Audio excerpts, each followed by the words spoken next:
Have you ever met someone who seemed perfect at first? Charming, magnetic, supportive? But 6 months later, you're sitting in your car crying, wondering how you became the villain in their story.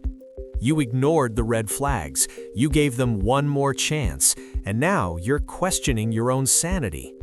Here's the truth, you're not crazy. You just met one of what Carl Jung called the shadow possessors. People so consumed by their unconscious darkness that they pull you into their personal hell.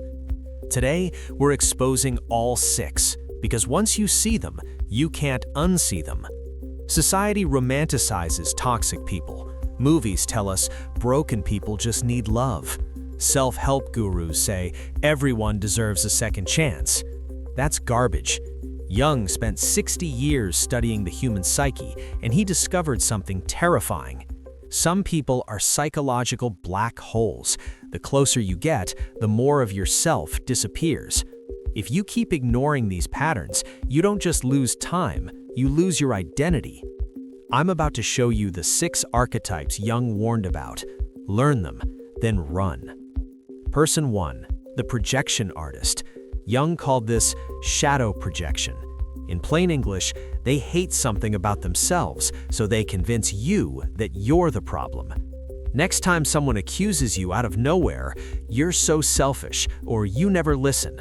Ask yourself, is this actually about me, or are they describing themselves?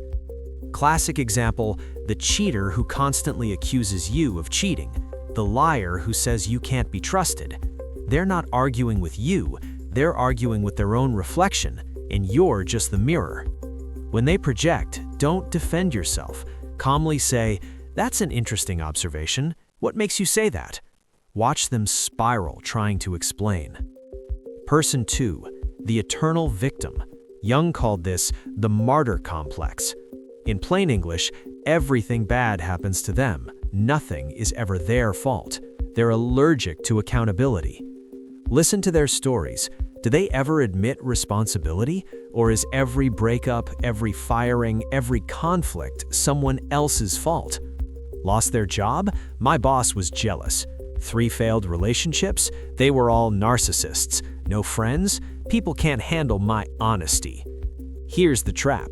You'll think I'll be the one who saves them. 6 months later, guess who's the new villain in their story? You. When they start the victim speech, say, "That sounds tough. What are you going to do about it?" If they deflect or get defensive, you've got your answer. Person 4, the energy vampire. Jung called this psychic parasitism. In plain English, after every conversation with them, you feel exhausted, drained, like someone unplugged your battery. Quick question. Do you have someone in your life right now who makes you tired just thinking about seeing them? Drop a comment below. I need to know I'm not alone here. Notice how you feel after spending time with them.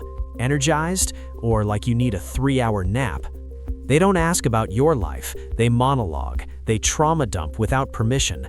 They call at midnight with emergencies that could have waited. Set a time limit.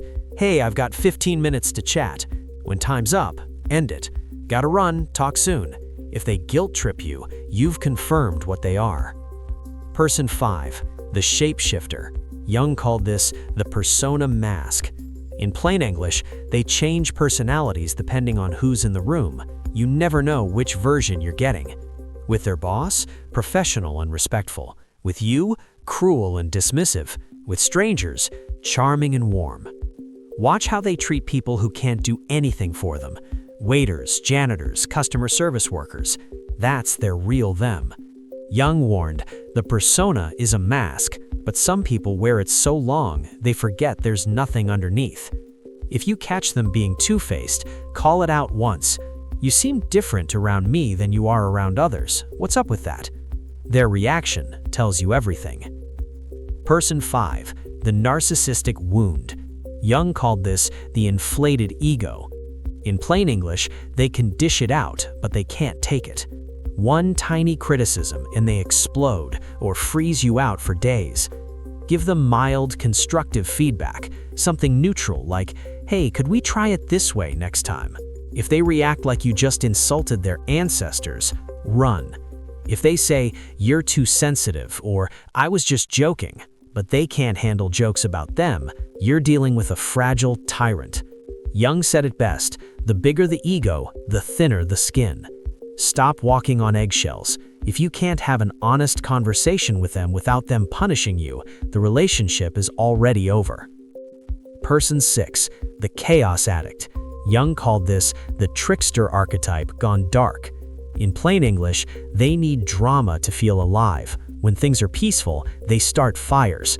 Track the pattern. Every time life gets stable, do they suddenly pick a fight, create a crisis, stir up conflict?